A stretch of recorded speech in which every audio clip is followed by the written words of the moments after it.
नमस्कार, कैसे हैं आप? फिक्र आपकी में एक बार फिर से आपका स्वागत है। मैं हूं आपके साथ निशांत चतुर्वेदी। शुरुआत करते हैं इस वक्त आपकी फिक्र की बड़ी बड़ी खबरों के साथ। पहली बड़ी खबर, राज्यसभा में गृह मंत्री अमित शाह ने जवाहरलाल नेहरू पर साधा निशाना। जवाहरलाल नेहरू की वजह से पीओके बना। गृह मंत्री ने कहा, देश की एक एक इंच जमीन किसी को नहीं दूंगा। गृह मंत्री अमित शाह ने कहा। एक और बड़ी खबर, अनुच्छेद 370 पर मोदी सरकार के फैसले पर मोहर। सीजेआई ने 370 हटाने के फैसले को सही ठहराया। 30 सितंबर 2024 तक जम्मू कश्मीर में चुनाव हो, सुप्रीम कोर्ट ने कहा। बड़ी खबर, मोहन यादव होंगे मध्य प्रदेश के नए मुख्यमंत्री। 2 डिप्टी सीएम के नाम पर भी मोहर। बीजेपी विधायक दल की बैठक में लिया गया फैसला। और छत्तीसगढ़ के नए सीएम विष्णुदेव साय 13 दिसंबर को लेंगे शपथ। विष्णुदेव साय 13 दिसंबर को लेंगे शपथ। राजधानी रायपुर में दोपहर 2 बजे शपथ ग्रहण समारोह होगा। प्रधानमंत्री मोदी समेत केंद्र के बड़े नेता मौजूद रहेंगे। राजस्थान में बीजेपी विधायक दल की बैठक होगी कल शाम 4 बजे। पर्यवेक्षक की मौजूदगी में होगी बैठक। नए विधायकों को प्रदेश अध्यक्ष सीपी जोशी ने बुलावा भेजा। एक और बड़ी खबर, कांग्रेस सांसद के घर कैश मिलने पर गृह मंत्री अमित शाह का निशाना। कैश की गिनती में मशीन गर्म हो गई। गृह मंत्री ने कहा, अभी तक घमंडिया गठबंधन ने सस्पेंड नहीं किया है। गृह मंत्री अमित शाह ने यह कहा। एक और बड़ी खबर, सांसदी जाने के खिलाफ सुप्रीम कोर्ट पहुंची मौया मोइत्रा। संसद की सदस्यता से निष्कासन को दी चुनौती। पैसे लेकर सवाल पूछने के मामले में महुआ की सदस्यता गई थी। और सुखदेव सिंह गोगामेडी हत्याकांड की जांच एनआईए को सौंपी जा सकती है। गृह मंत्रालय के निर्देश पर एनआईए को सौंपी जा सकती है जांच। एनआईए आईजी से राजस्थान पुलिस ने अधिकारियों के साथ बैठक की। और जेएनयू में विरोध प्रदर्शन या धरना देने पर जुर्माना। यूनिवर्सिटी के आदेश में 20,000 रुपए के जुर्माने का प्रावधान। प्रशासनिक भवन के बाहर प्रदर्शन पर कार्रवाई होगी। ब्रेकिंग न्यूज के बाद अब आपको बताते हैं कि गर्जन रेजर में हमारी आज कौन कौन सी बड़ी खबरें हैं जो आपके लिए देखना जरूरी है।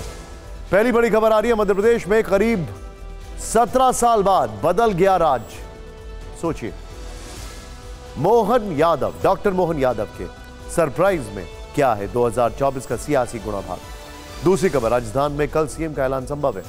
क्या एमपी वाला फॉर्मूला यहां भी लागू होगा, जानने की कोशिश करेंगे। तीसरी खबर, अनुच्छेद 370 पर मोदी सरकार की सुप्रीम जीत।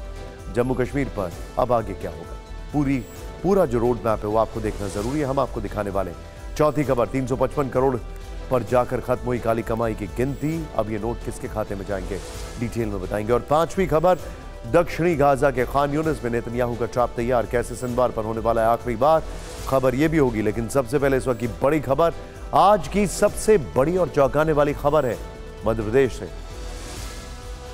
सबसे पहले ये तस्वीरें देखिए। पर्यवेक्षक हैं, पूर्व मुख्यमंत्री हैं और ये नए मुख्यमंत्री, और यहां पर स्पीकर भी होंगे। ये तस्वीर देखिए, ये तस्वीरें बहुत कुछ बोलती हैं। भोपाल से आई है चौंकाने वाली खबर, प्रधानमंत्री मोदी ने एक बार फिर सबको सरप्राइज कर दिया।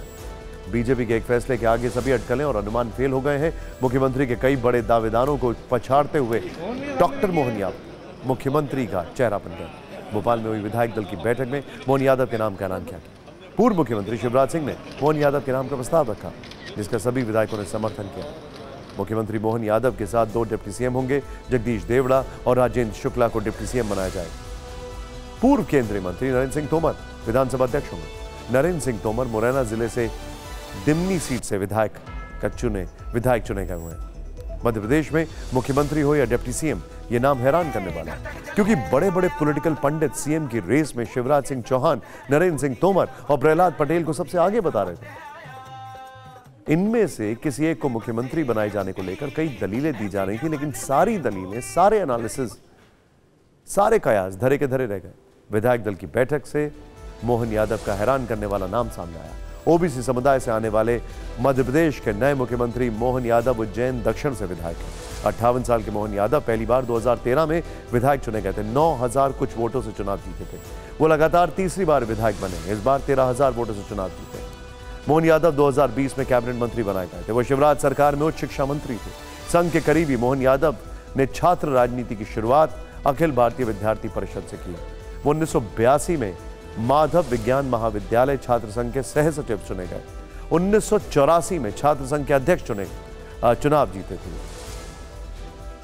मोहन यादव के नाम का ऐलान सच में चौंकाने वाला, क्योंकि मोहन यादव के नाम की चर्चा दूर दूर तक नहीं थी। आज उनके नाम का ऐलान होने से पहले तक शायद ही मध्य प्रदेश में किसी ने सोचा होगा कि मोहन यादव सूबे के मुख्यमंत्री होंगे।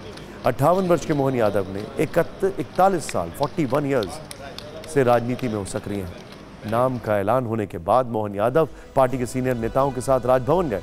उन्होंने मध्य प्रदेश के राज्यपाल मंगू भाई पटेल से मुलाकात की और उन्हें सरकार बनाने का दावा पेश किया। मध्य प्रदेश के नए मुख्यमंत्री के नाम का ऐलान होने के बाद कार्यकारी मुख्यमंत्री शिवराज सिंह चौहान राजभवन गए और उन्होंने राज्यपाल को अपना इस्तीफा सौंप दिया। राज्यपाल ने इस्तीफा उनका तुरंत मंजूर भी कर लिया। आपको एक हैरान करने वाली बात बताते हैं। जब बीजेपी के नए विधायकों का ग्रुप फोटो लिया गया, मोहन यादव पीछे की लाइन में बैठे थे। मुख्यमंत्री के नाम का ऐलान होने के बाद उन्होंने कहा कि उन्हें तो अपने सीएम बनने का पता तब चला जब उनका नाम लिया गया।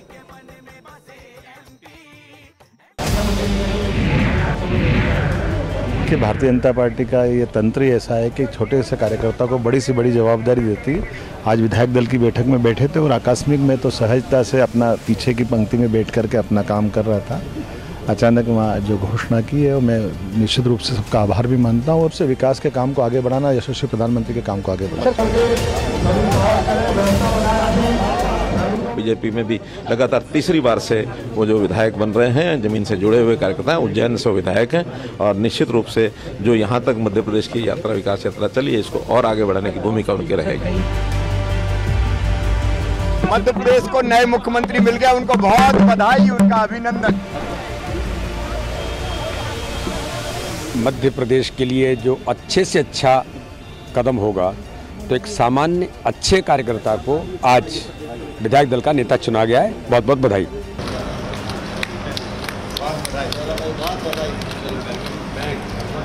यादव जी को भी नहीं पता था कि उनका नाम आ सकता है और यही भारतीय जनता पार्टी की सबसे बड़ी खूबी है कि भारतीय जनता पार्टी अपने छोटे से छोटे कार्यकर्ताओं को उठाती है और सीधे मुख्यमंत्री और बड़े बड़े पदों पर बैठाती है।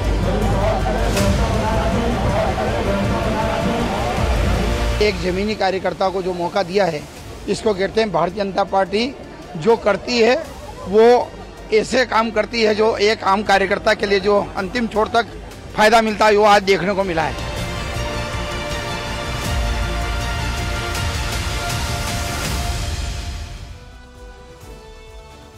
मोहन यादव को मुख्यमंत्री बनाकर बीजेपी ने एक तीर से कई निशाने लगाए हैं। बीजेपी ने यूपी और बिहार में अखिलेश यादव और तेजस्वी यादव के यादव वोट बैंक में सेंध लगाने का प्रोजेक्ट भी लॉन्च कर दिया है। दरअसल मोहन यादव ओबीसी चेहरा है। मध्य प्रदेश में ओबीसी की जो आबादी है वो है 48 से 50%। ये देखिए, उन्हें सीएम बनाकर बीजेपी ने न सिर्फ मध्य प्रदेश में बल्कि बिहार और यूपी के ओबीसी वोटर्स को लुभाने की कोशिश की है। वैसे ये सिलसिला पुराना है, आपको याद होगा बाबूलाल गौड़, आपको याद होगा उमा भारती। बीजेपी के इस दांव का असर यूपी और बिहार की 120 लोकसभा सीटों पर पड़ सकता है। मध्य प्रदेश की 72 विधानसभा सीटों में ओबीसी 40% से ज्यादा है। बीजेपी ने यादव नेता को मध्य प्रदेश का सीएम बनाकर यूपी के 12% और बिहार के 14% यादवों को अपने पाले में लाने की कोशिश की। ओबीसी चेहरे को सीएम बनाकर बीजेपी ने विपक्ष के जाति जनगणना के मुद्दे की काट तलाश ली। मध्य प्रदेश में बीजेपी का फैसला चौंकाने वाला तो है, लेकिन 2024 के लिहाज से मास्टर स्ट्रोक भी।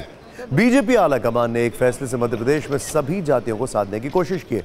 न कि नए मुख्यमंत्री मोहन यादव ओबीसी समुदाय से आते हैं, जिनकी मध्य प्रदेश में आबादी 48 से 50% है। डिप्टी सीएम जगदीश देवड़ा दलित वर्ग से आते हैं, मध्य प्रदेश में दलित वर्ग की आबादी 16% है। डिप्टी सीएम राजेंद्र शुक्ल ब्राह्मण चेहरा, विधानसभा अध्यक्ष बनाए गए नरेंद्र सिंह तोमर राजपूत हैं। यानी बीजेपी ने एक फैसले से मध्य प्रदेश की आबादी को साधने का पूरा अरेंजमेंट कर लिया।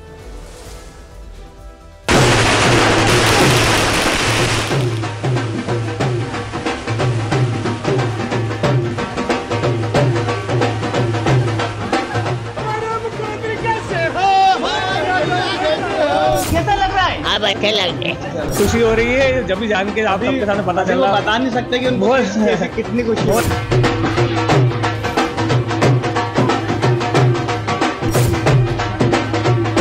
महाकाल का आशीर्वाद है, पार्टी का आशीर्वाद है और निश्चित रूप से बहुत खुशी की बात है।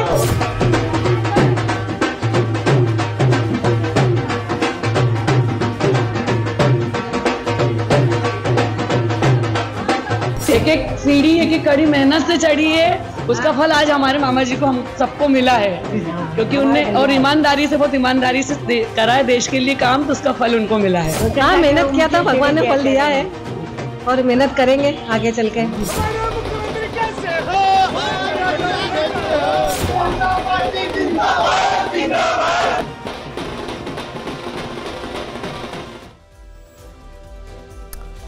मोहन यादव की अगर बात की जाए, मुख्यमंत्री, नए मुख्यमंत्री जो होंगे, उन्होंने 2013 का चुनाव 9000 कुछ वोटों से जीता।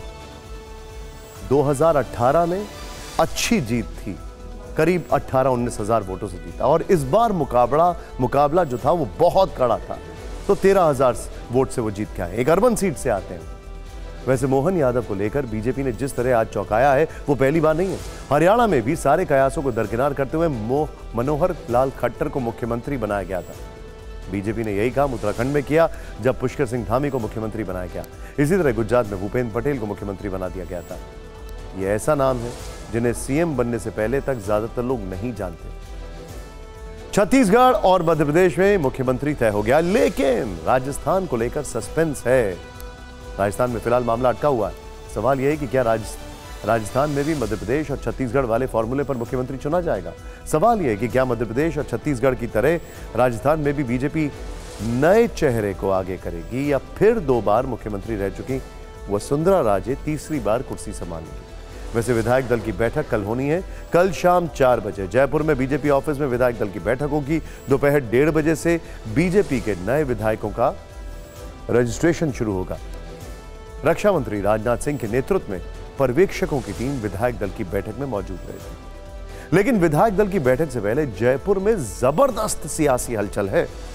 मुख्यमंत्री के नाम पर आखिरी फैसला हो, उससे पहले वसुंधरा राजे खेमे ने पूरा जोर लगा दिया। समर्थकों ने वसुंधरा राजे को मुख्यमंत्री बनाने की मांग तेज कर दी है। कोटा उत्तर से हारे पूर्व विधायक प्रहलाद गुंजल वसुंधरा राजे के लिए लॉबिंग कर रहे हैं। खबर है कि प्रहलाद गुंजल जयपुर में कई बीजेपी विधायकों से मिले। वो विधायकों से वसुंधरा राजे के लिए समर्थन मांग रहे हैं। वसुंधरा खेमे द्वारा 20 विधायकों को के समर्थन का दावा किया जा रहा है। इंटरेस्टिंग बात क्या है, अब वसुंधरा जो हैं उनको क्या ये समझना होगा कि ये जो मामला है मध्य प्रदेश और छत्तीसगढ़ का, कुछ ऐसे ही मामला वहां पर भी होने वाला है।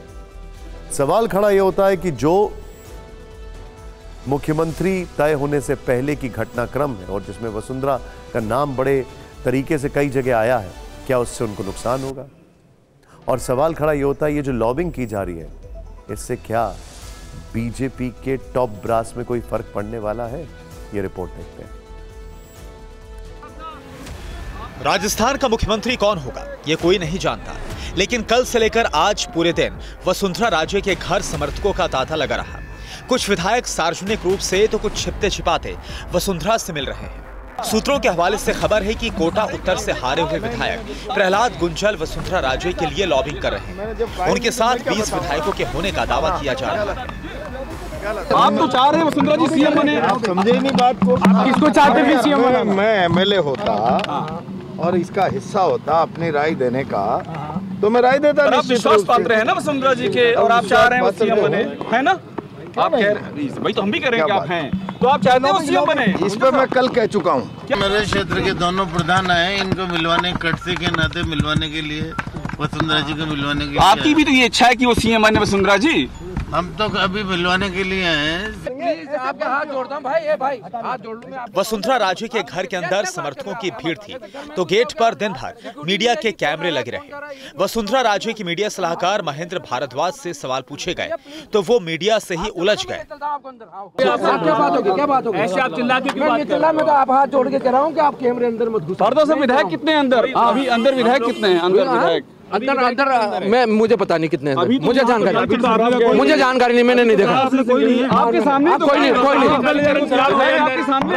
सवाल यह है कि क्या इस्लामबंदी का वसुंधरा राजे को कोई फायदा मिलेगा? बीजेपी के नेता कह रहे हैं कि शक्ति प्रदर्शन से राजस्थान में सीएम नहीं बनने वाला, जो सेंट्रल लीडरशिप तय करेगी वही होगा। पार्टी की रीति और पार्टी के नीति के अनुसार इस प्रकार की बात कभी नहीं होती कि हम कहें कि हमारी पसंद ये, हमारी पसंद वो नहीं है, पर फिर भी व्यक्तिगत विचार किसी के हो सकते हैं, पर अंतोगत्वा होगा वही जो हमारे आलाकमान का निर्देश होगा उसी के अनुसार सारे फैसले होंगे। मैं इस बारे में नहीं समझता कौन सा चेहरा अच्छा है, पर हमारे पास कॉम्पिटेंट चेहरों की कमी नहीं है। राजस्थान के नतीजे 3 दिसंबर को आए थे। इसके अगले 2 दिन वसुंधरा ने समर्थक विधायकों से मुलाकात का सिलसिला शुरू कर दिया था। 2 दिन में वसुंधरा राजे ने 40 विधायकों से मुलाकात की थी। वसुंधरा राजे के बेटे दुष्यंत पर विधायकों की बाड़ेबंदी का आरोप भी लगा था। इंटरेस्टिंग बात यह है कि राजस्थान में मुख्यमंत्री चुनने के बाद भी क्या कोई कहानी हो सकती है? राजस्थान की खबर के बाद आर्टिकल 370 की बात करते हैं। जम्मू कश्मीर पर आज प्रधानमंत्री मोदी और गृह मंत्री अमित शाह को बड़ी जीत मिली है। दोनों ने मिलकर आर्टिकल 370 खत्म किया था। आज देश की सबसे बड़ी अदालत सुप्रीम कोर्ट ने भी कह दिया है कि 370 हटाने का फैसला सही था। यह ऐतिहासिक जजमेंट 476 पन्नों का। सबसे पहले आपको 370 पर सुप्रीम कोर्ट के फैसले की बड़ी बातें बता देते हैं। देश के मुख्य न्यायाधीश जस्टिस DY चंद्रचूड़ की अगुवाई वाली 5 जजों की संविधान पीठ ने केंद्र सरकार के आर्टिकल 370 हटाने के फैसले को सर्वसम्मति से सही करार दिया। अदालत ने संविधान के आर्टिकल 370 को टेम्परेरी यानी अस्थायी प्रावधान बताया। अदालत ने साफ किया कि जम्मू कश्मीर के पास देश के अन्य राज्यों से अलग कोई आंतरिक संप्रभुता नहीं है। कोर्ट ने जम्मू कश्मीर के राज्य के दर्जे को जल्द से जल्द बहाल करने की कहा। इसके साथ ही जम्मू कश्मीर में 30 सितंबर 2024 से पहले चुनाव कराने का आदेश दिया। Whether the provisions of Article 370 were temporary in nature or whether they acquired a status of permanence in the Constitution.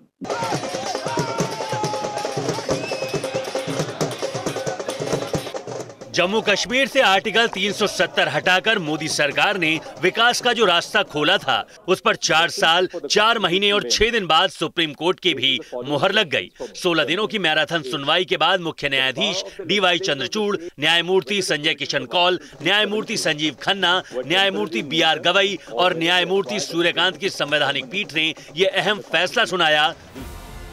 370 को निरस्त करने के निर्णय को बरकरार रखते हुए कोर्ट ने कहा, जम्मू कश्मीर पर केंद्र सरकार का फैसला आखिरी माना जाएगा। जम्मू कश्मीर भारत का अभिन्न अंग है और उसके पास अलग से कोई आंतरिक संप्रभुता नहीं है। संविधान के पार्ट 21 में आर्टिकल 370 अस्थायी प्रावधान था। संसद को 370 में बदलाव करने का अधिकार है और लद्दाख को अलग करने का फैसला वैध था। कोर्ट ने अपना फैसला सुनाते वक्त ये भी साफ कर दिया कि राष्ट्रपति के लिए ये जरूरी नहीं था कि वो जम्मू कश्मीर की संविधान सभा की सिफारिश के बाद ही अनुच्छेद 370 पर कोई आदेश जारी करें। सुप्रीम कोर्ट ने कहा है आर्टिकल 35 हटाना बिल्कुल सही था, आर्टिकल 370 को हटाना बिल्कुल सही था। एक दलील ये दी गई थी कश्मीर में राष्ट्रपति शासन है, ऐसे 370 को कैसे डाइल्यूट किया गया। सुप्रीम कोर्ट ने उसको भी कहा कि विधानसभा के भी राष्ट्रपति अपने पावर से उसको कर सकते हैं। आर्टिकल 370 पर यह फैसला मोदी सरकार के लिए बहुत बड़ी अदालती जीत है। पीएम नरेंद्र मोदी ने अपने एक्स हैंडल पर लिखा, आज का निर्णय सिर्फ एक कानूनी दस्तावेज ही नहीं है बल्कि ये आशा की एक बड़ी किरण भी है। इसमें उज्जवल भविष्य का वादा है, साथ ही एक सशक्त और एकजुट भारत के निर्माण का हमारा सामूहिक संकल्प भी है। 5 अगस्त 2019 को मोदी सरकार ने जम्मू कश्मीर से अनुच्छेद 370 के प्रभाव को खत्म कर दिया था। गृह मंत्री अमित शाह ने सोशल मीडिया पर लिखा, आज सुप्रीम कोर्ट के निर्णय से यह साबित हो गया कि आर्टिकल 370 हटाने का फैसला पूरी तरह संवैधानिक था। अदालत का डिसीजन आने के बाद जम्मू में मिठाइयां बटी, लोग झूमते नाचते गाते नजर आए। आपको बता दें कि दिल्ली में निर्णय से पहले कश्मीर में सिक्योरिटी भी सख्त कर दी गई थी। सुप्रीम कोर्ट के जजमेंट के बाद गृह मंत्री अमित शाह राज्यसभा में जमकर गरजे। उन्होंने विपक्ष को नसीहत दी कि कश्मीर पर अगर उसका यही हाल रहा तो 2024 में जनता विपक्ष को पूरी तरह परास्त करने वाली। धारा 370 अलगाववाद को बल देती थी और अलगाववाद के कारण आतंकवाद खड़ा हुआ। ये समझना ही नहीं था। एक गलत फैसला हो जाता है, कितने भी बड़े आदमी से हो सकता है, किसी भी पार्टी से भी हो सकता है, मगर जब इतिहास सिद्ध कर दे, समय सिद्ध कर दे ये फैसला गलत है, देश के हित में वापिस आना चाहिए। अभी भी मैं कहता हूं वापिस आइए, वरना जितने बचे हो इतने भी नहीं बचोगे। अगर अभी भी इस फैसले को चिपक कर रहना चाहते हो तो देश की जनता देखती है 2024 में 2-2 हाथ भी हो जाएंगे और जनता का परिणाम भी आ जाएगा और मोदी जी तीसरी बार प्रधानमंत्री। देश की एक भी इंच जमीन का सवाल है, हमारा नजरिया तंग रहेगा, हम दिल बड़ा नहीं कर सकते। किसी को अधिकार नहीं है अपने बड़े हृदय को दिखाने के लिए देश का एक भूभाग देश से चला जाए और मूक दर्शक बनकर खड़े रह जाए, किसी को अधिकार नहीं। एक बात सर्वविदित है, अगर असमय सीज फायर नहीं होता, सीज फायर असमय नहीं होता तो आज पाक ऑक्यूपाई कश्मीर नहीं होता। अब पत्रों का हमारी सेना जीत रही थी, वो भाग रहे थे, 2 दिन रुक जाते पूरा पाक ऑक्यूपाई कश्मीर तिरंगे के तले आ जाता। क्यों किया? सुप्रीम कोर्ट के निर्णय आज ऐसे वक्त में आया है जब मोदी सरकार राज्यसभा में जम्मू कश्मीर पुनर्गठन विधेयक 2023 और जम्मू कश्मीर आरक्षण संशोधन विधेयक 2023 पेश करने वाली थी। लोकसभा से यह बिल पिछले हफ्ते ही पास हो चुका है। निचले सदन की तरह आज इसे ऊपरी सदन में भी गृह मंत्री अमित शाह ने पेश किया, लेकिन विधेयक पर चर्चा के दौरान हंगामा होने लगा। धारा 370 अलगाववाद को बल देती थी और अलगाववाद के कारण आतंकवाद खड़ा हुआ।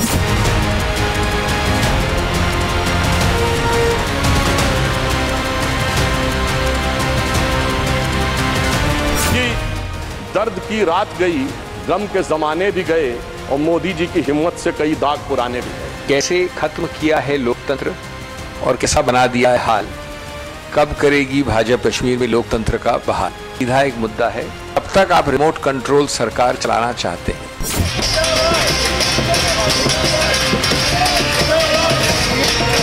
क्या यही फैसले की हम उम्मीद लगाए बैठे थे?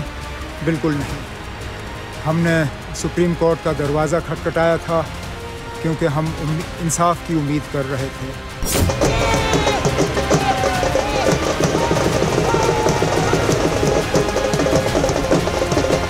उन्होंने जम्मू कश्मीर के 370 के प्रोविजन को टेम्परी कह दिया, मगर ये हमारी हार नहीं है, ये हार गांधी के हिंदुस्तान की, ये गांधी के मुल्क की है जिसने हमसे कई वादे किए। बहुत निराशा हुई, बहुत अफसोस हुआ। कश्मीर के सभी लोग, चाहे वो कश्मीर के हों या जम्मू सूबा के, वो खुश नहीं हैं।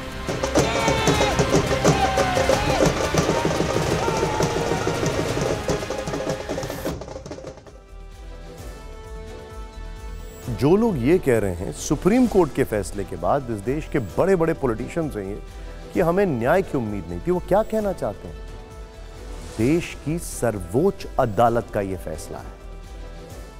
अब आपके मन में यह सवाल होगा कि आर्टिकल 370 पर सुप्रीम कोर्ट के फैसले के बाद आगे होगा क्या? मोदी सरकार क्या क्या कदम उठा सकती है? कोर्ट के आदेश को कैसे लागू किया जा सकता है? जल्दी से इसे जानिए। सुप्रीम कोर्ट का निर्णय आने के बाद जम्मू कश्मीर का भविष्य क्या होगा? जम्मू कश्मीर में अब आगे क्या होने वाला है? जो आदेश आया है उसके बाद केंद्र सरकार वहां 2 अहम कदम उठा सकती है। इसमें पहला है जम्मू कश्मीर को राज्य का दर्जा देना और फिर अगले साल विधानसभा का चुनाव कराना। We direct that steps shall be taken by the Election Commission of India to conduct elections to the Legislative Assembly of Jammu and Kashmir, constituted under Section 14 of the Reorganization Act by 30 September 2024. Restoration of statehood shall take place at the earliest and as soon as possible. Modi सरकार जम्मू कश्मीर का परिसीमन पहले ही करा चुकी है। इसी के बाद अब जम्मू कश्मीर में विधानसभा की 114 सीटें कर दी गई हैं। इनमें पीओके के लिए 24 सीटें रिजर्व रखी गई हैं, जबकि जम्मू में 43 और कश्मीर क्षेत्र में 47 सीट होंगी। सुप्रीम कोर्ट ने चुनाव आयोग को चुनाव कराने के लिए 30 सितंबर तक का समय दिया है। सवाल यह है, क्या 30 सितंबर 2024 से पहले ही जम्मू कश्मीर में चुनाव हो जाएंगे? ऐसा जरूरी नहीं है, क्योंकि केंद्र सरकार को इसके लिए काफी तैयारियां करनी पड़ेगी, जिसमें वक्त लग सकता है। ऐसे में वो इन तैयारियों को पूरा करने के लिए कुछ और समय मांग सकती है। हम हमारी अगली फिक्र उस खबर से जुड़ी हुई है जिसने 6 दिनों से पूरे देश को हैरान करके रखा है। वो है कांग्रेस सांसद धीरज साहू के ओडिशा और पश्चिम बंगाल के ठिकानों पर आयकर विभाग की छापेमारी जो खत्म हो गई है फाइनली। अब सिर्फ धीरज साहू के रांची वाले घर पर आयकर विभाग की टीम मौजूद है। 6 दिसंबर से इन जगहों पर दिन रात छापेमारी चल रही थी।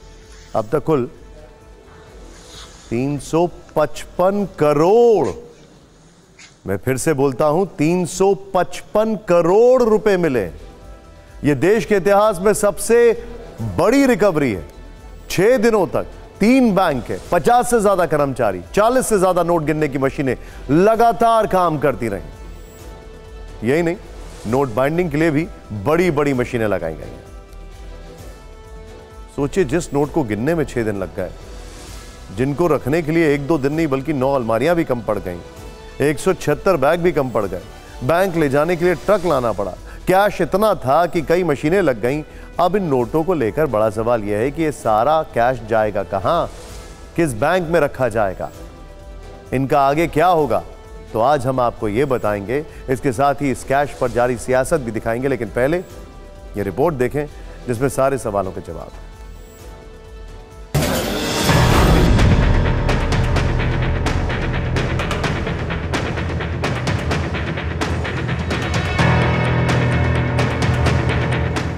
$355 करोड़ रुपए कैश, जिसे रखने के लिए 9 अलमारियां कम पड़ गईं, 176 बैग कम पड़ गए, ले जाने के लिए ट्रक की जरूरत पड़ी। इस कैश को लेकर अगली जानकारी गौर से सुनिए। जब भी कोई जांच एजेंसी, चाहे वो ईडी, सीबीआई या आईटी विभाग ही क्यों ना हो, सबसे पहले आरोपी को ये बताने का मौका देती है कि इतनी नकदी कहां से आई। अगर आरोपी संतोषजनक जवाब देने में विफल रहता है तो कैश को गलत तरीके से जुटाई गई रकम माना जाता है। फिर इसे prevention of money laundering act यानी पीएमएलए के प्रावधानों के तहत जब्त कर लिया जाता है और जब्त बेहिसाब दौलत को एजेंसी अपने कार्यालय परिसर में नहीं रखती।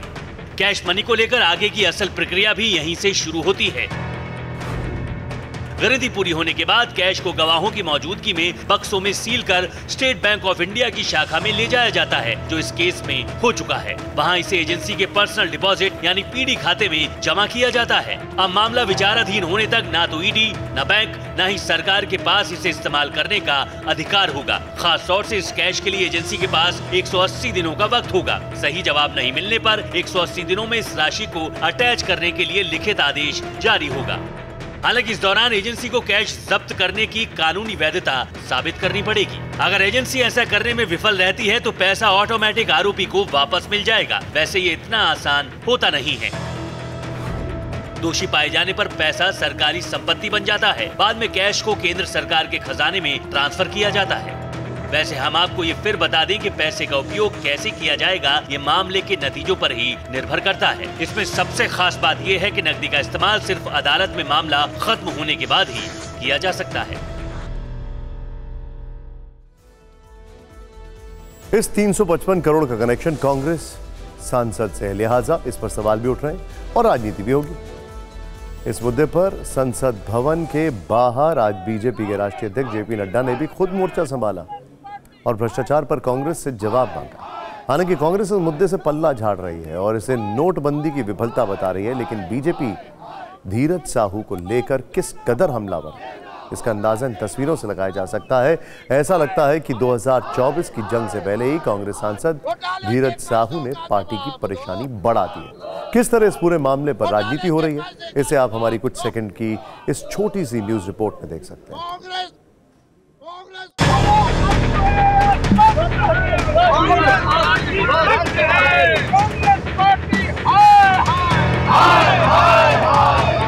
मुझे तो बड़ा आश्चर्य है, आज़ादी के बाद किसी भी दल के सांसद के घर से इतनी बड़ी मात्रा में कैश नहीं पकड़ी गई होगी। सैकड़ों करोड़ों रुपए का कैश सांसद के घर से मिलता है और पूरा इंडिया अलायंस मौन है इस करप्शन पर। कांग्रेस आकंठ भ्रष्टाचार में डूबी हुई पार्टी है और ये बार बार आईटी, ईडी एजेंसीज इन पर आरोप लगाते रहे हैं। राहुल गांधी से पूछना चाहती है कि धीरज साहू के ठिकानों से निकला हुआ काला धन, उस पर उनको क्या कहना है। सोनिया गांधी और राहुल गांधी को जवाब देना होगा। पैसे वालों को भी देखा, जब टैक्स भरते ईमानदारी से, घर में कोई कैश नहीं रखता, कार्रवाई मतलब उनको निकालना और कांग्रेस को जवाब देना। सबसे पहले कांग्रेस अपने सांसद को उसको सस्पेंड करे और उसकी सदस्यता यहाँ से उनको खुद इस्तीफा उसको धीरज साहू को दे दे।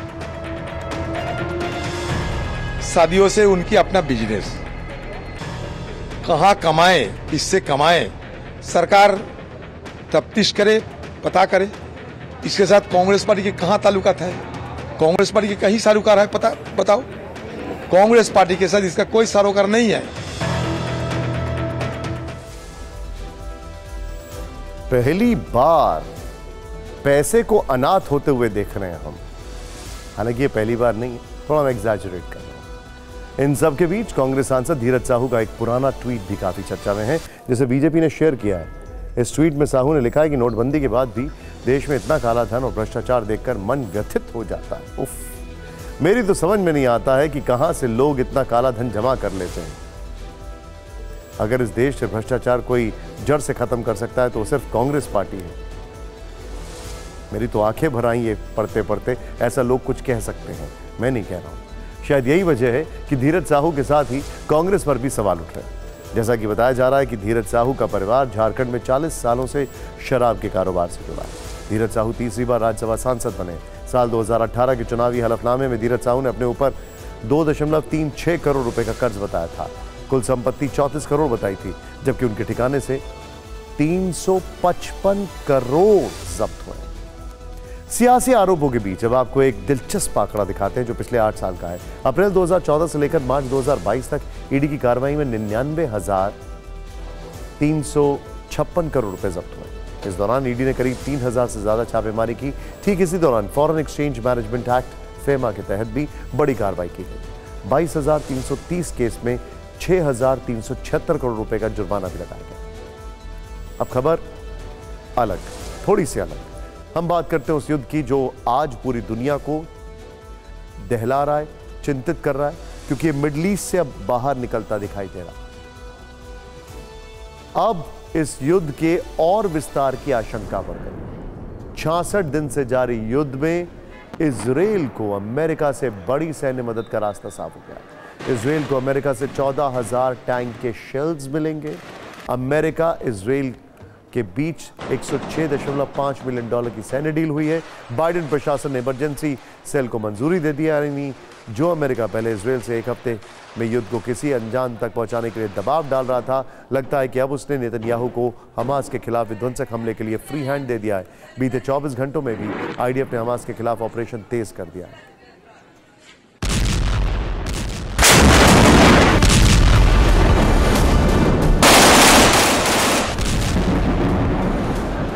इजरायली डिफेंस फोर्सेस ने हमास के ठिकानों पर नॉन-स्टॉप अटैक किए हैं। 24 घंटे में 250 ठिकानों को टारगेट किया गया। खान यूनिस में दर्जनों सुरंगें तबाह की।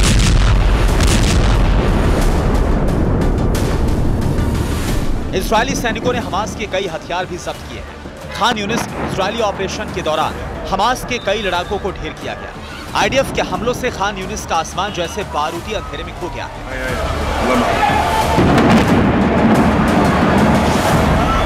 इस बीच ग्राउंड ऑपरेशन शुरू होने के बाद आईडीएफ की आर्टिलरी यूनिट पहली बार गाजा पट्टी के अंदर एक्शन को अंजाम दे रही है। 7 अक्टूबर को युद्ध शुरू होने के बाद से आर्टिलरी कॉर्प्स ने बॉर्डर से गाजा पट्टी में टारगेट्स पर 10,000 से ज्यादा गोले दागे हैं। M109 होवित्जर से भीषण गोलीबारी की गई। आर्टिलरी के एक्शन से ग्राउंड फोर्सेस को आगे बढ़ने में मदद मिली है। जबालिया इलाके में भी आईडीएफ और हमास के बीच विध्वंसक वॉर चल रही है। यहां इजरायली सैनिकों और हमास के लड़ाकों के बीच आमने सामने की फायरिंग का वीडियो सामने आया है। मीडिया के कैमरों के बीच ग्राउंड ऑपरेशन चल रहा है। जबालिया कैंप इलाके में आईडीएफ के नहाल ब्रिगेड भी एक्शन में है। यहां बीते एक हफ्ते में नहाल ट्रुप्स ने हमास के 50 गनमैन को मार गिराने का दावा किया। इजरायल ने अब गाजा में हमास के खात्मे के लिए अपनी अलग अलग बटालियन को मैदान में उतार रखा है। गाजा के शजया इलाके में गोलान इन्फेंट्री ब्रिगेड के जवान हमास लड़ाकों से लोहा ले रहे हैं। यहाँ आईडीएफ ने शुजाया बटालियन के नए कमांडर को ढेर करने का दावा किया। उत्तरी गाजा के बेत लाहिया इलाके में भी इजराइल ने भीषण बमबारी की है। इजराइल की बमबारी में खलीफा स्कूल पूरी तरह से बर्बाद हो गया है। कुल मिलाकर अभी तक के युद्ध में गाजा के अंदर हमास के 7,000 लड़ाके मारे गए हैं। हमास के 22,000 ठिकाने तबाह हो चुके हैं। सीज फायर के बाद 3,500 ठिकाने नस्तनाबूद किए गए।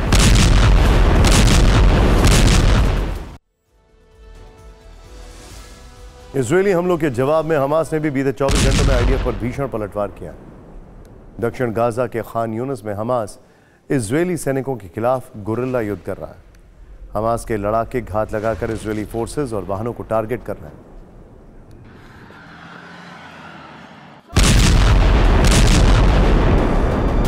दक्षिणी गाजा का खान यूनिस इलाका इजराइल हमास के बीच वॉर एपिसेंटर बना है।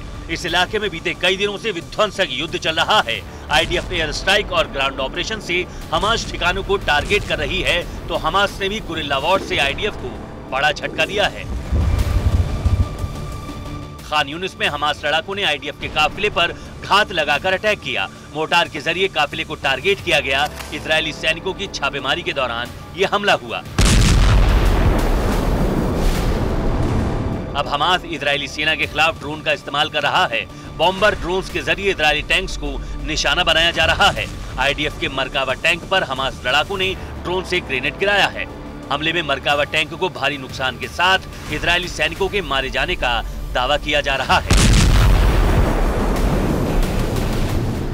इसके साथ ही दक्षिणी गाजा में हमास ने रॉकेट लॉन्चर से इजरायली बेस को उड़ाया है। हमास लड़ाकों ने आईडीएफ सैनिकों पर ताबड़तोड़ फायरिंग भी की है।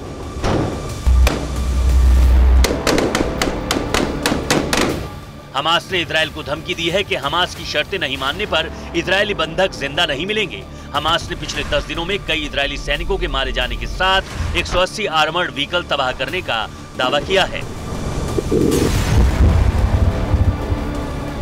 वहीं आईडीएफ की तरफ से जो जानकारी साझा की गई है उसके मुताबिक युद्ध में अब तक 433 इजरायली सैनिक मारे गए हैं और 1,645 इजरायली सैनिक घायल हुए हैं।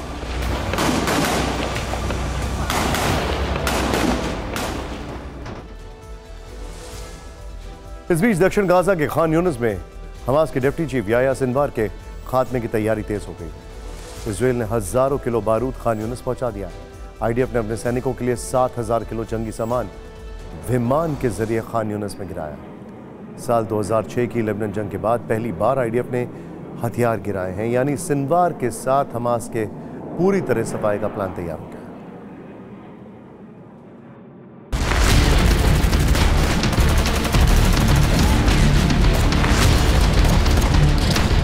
दक्षिणी गाजा में आईडीएफ का पूरा फोकस अब याह्या सिनवार पर शिफ्ट हो गया है।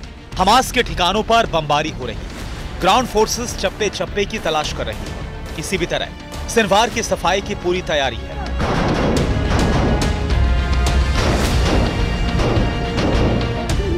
अब खबर है कि गाजा का Laden Yahya Sinwar Khan Yunis के किसी रिफ्यूजी कैंप में छिपा है। भारी सुरक्षा के बीच उसने सुरंग में पनाह ले रखी है, इसलिए आईडीएफ सिनवार की तलाश में छापेमारी कर रही है।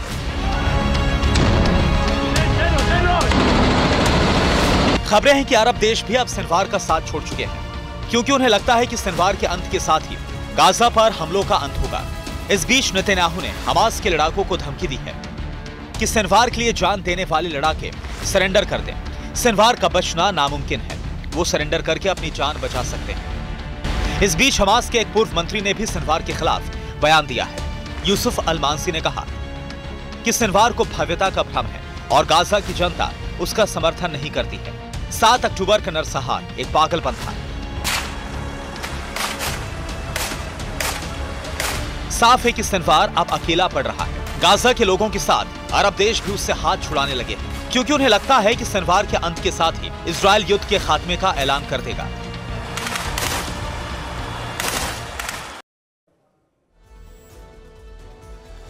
हमास के सफाहे के प्रण के बीच नेतन्याहू ने युद्ध के बाद गाजा पर शासन की तैयारी शुरू कर दी है।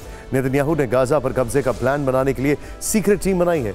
इजरायली न्यूज एजेंसी के हवाले से खबर है कि इजरायली एनएसए हानजबी ने टीम को लीड कर रहे हैं। इनके अलावा टीम में आईडीएफ, मोसाद, शिन बेट के अधिकारी शामिल हैं। अमेरिका को भी इजराइल ने प्लान के बारे में जानकारी दी। इजराइल का गाजा प्लान क्या है, अब वो जानते हैं। जरा फैक्ट्स देखते हैं। आइए, क्या है इजराइल का गाजा प्लान? फिलिस्तीनी प्रशासन में जबरदस्त बदलाव किया जाएगा। फिलिस्तीन की शिक्षा व्यवस्था में बदलाव किया जाएगा। नया गाजा बनाने में सऊदी अरब, यूएई की मदद ली जाएगी। गाजा में नए इंफ्रास्ट्रक्चर तैयार किए जाने का प्लान है। गाजा की सुरक्षा इजरायली सेना को देने का प्लान तैयार है। गाजा के लोगों के लिए अलग बफर जोन बनाने का प्लान है। चैनल 13 की रिपोर्ट। इधर लेबनान बॉर्डर पर भी इजराइल ने भीषण जंग छेड़ दी है। ईरान के समर्थन वाले संगठन को सबक सिखाने के लिए इजराइल की एयर स्ट्राइक्स पिछले कुछ दिनों से बढ़ गई हैं। आईडीएफ के फाइटर जेट हिजबुल्लाह के मिलिट्री ठिकाने को चुन चुन कर टारगेट कर रहे हैं। वैसे हिजबुल्लाह ने पलटवार किया है। आपको बता दें कि हिजबुल्लाह के पास ईरान के हथियार और ड्रोन हैं, लेकिन इस बीच इजराइल ने लेबनान को बड़ी वार्निंग दी।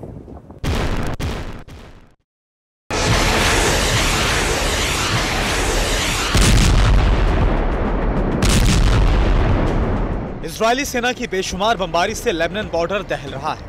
बीते कुछ दिनों में इस मोर्चे पर आईडीएफ के हमलों में जबरदस्त तेजी आई। दक्षिण लेबनान में इजरायल के लड़ाकू विमान हिजबुल्लाह के हथियार डिपो को बम से उड़ा रहे हैं। यही नहीं, दक्षिणी लेबनान के एटेरॉन शहर में भी बमबारी की गई, जिसमें 4 लोग घायल हो गए। इजरायल का कहर एटेरॉन शहर पर ज्यादा बरस रहा है। आज सुबह भी इस इलाके में हमले हुए। हालांकि आईडीएफ के अटैक का हिजबुल्लाह भी जवाब दे रहा है।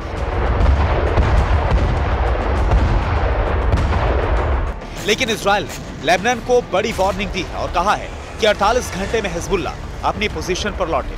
उसके पीछे लौटने पर ही हमले बंद होंगे। यानी इस हिसाब से लेबनान के पास सिर्फ 48 घंटे बचे। इस बीच वॉशिंगटन पोस्ट ने चौंकाने वाला दावा किया। उसने लिखा है कि दक्षिणी लेबनान में इजरायल ने अमेरिका से मिले फास्फोरस हथियार का इस्तेमाल किया था, जिसमें 9 लोग घायल हो गए थे। अमेरिकी मीडिया के मुताबिक ये घातक विस्फोट इजरायल ने अक्टूबर में किया था। जब दुनिया पर विश्व युद्ध का खतरा मंडरा रहा है, उस वक्त अमेरिका से एक बड़ी खबर सामने आई। यह खबर बाइडेन की लोकप्रियता से जुड़ी हुई। Biden versus Trump. जरा ध्यान से देखिएगा फैक्ट्स। अब क्या है, बाइडेन और ट्रंप के बीच में ट्रंप जो है वो आगे निकल गए। The Wall Street Journal Emerson College का जो पोल है, उसमें ट्रंप को 47% लोगों ने पसंद किया है, बाइडेन को सिर्फ 43% लोगों ने। अब ये देखिए, मैसेंजर हैरिस पोल, इसमें डिसैंटिस बाइडेन से आगे हैं। डिसैंटिस जो कि ट्रंप से नंबर 2 पर चल रहे हैं। ये देखिए, आंकड़ा देखिए अब आपके सामने। इसके बाद डिसैंटिस को एक और पोल में अगर बात की जाए तो 35% है और बाइडेन 38% है। ये YouGov का है। अब यहां पर निकी हेली की बात की जाए, द वॉल स्ट्रीट जर्नल के पोल में 51% लोग निकी हेली को पसंद करते हैं, बाइडेन को सिर्फ 34%। बाइडेन का हाल देखिए, निकी हेली को द मैसेंजर के पोल में 55% और बाइडेन को 45%। क्या हो गया बाइडेन का? आइए अब देखते हैं क्या हो रहा है भारत में। टॉप 9 में प्रधानमंत्री मोदी ने विकसित भारत अभियान 2047 का शुभारंभ किया। कार्यक्रम में देश भर के सभी विश्वविद्यालयों के कुलपति और प्रशासनिक अधिकारी शामिल हुए। ज्ञानव्यापी सर्वे रिपोर्ट के लिए एएसआई को कोर्ट ने दिया समय। 18 दिसंबर को रिपोर्ट पेश करने का निर्देश। एएसआई ने 1 हफ्ते में मांगा था समय। उत्तर प्रदेश के नोएडा में अथॉरिटी का घेराव करने पहुंचे किसानों को गेट पर रोका गया। पुलिस और किसानों में जमकर नोकझोंक हुई। यूपी के गाजियाबाद में हिंडन एयरफोर्स स्टेशन की सुरक्षा में सेंध लगाने की कोशिश नाकाम हो गई। एयरफोर्स स्टेशन की दीवार के पास खोदा गया करीब 4 फीट का गड्ढा। उत्तर प्रदेश के बलिया में दिल दहला देने वाली घटना, एक शख्स ने पत्नी और 2 बच्चों को धारदार हथियार से काट डाला, फिर खुद लगाई फांसी। बिहार के वैशाली में अतिक्रमण हटाने गई पुलिस टीम पर गांव वालों ने हमला किया। लाठी और ईंट पत्थर से हमला होने पर पुलिस वालों ने भागकर बचाई जान। और राजस्थान के बीकानेर में बड़ा हादसा, ट्रक और पिकअप की भीषण टक्कर में 4 लोगों की मौत, 1 शख्स गंभीर रूप से घायल। जम्मू कश्मीर के रामबन में चट्टान गिरने से जम्मू श्रीनगर हाईवे ब्लॉक हो गया, आवाजाही ठप हो गई। असम के लखीमपुर जिले में एम्बुलेंस में आग लग गई। गनीमत रही कि हादसे में किसी को कोई नुकसान नहीं पहुंचा।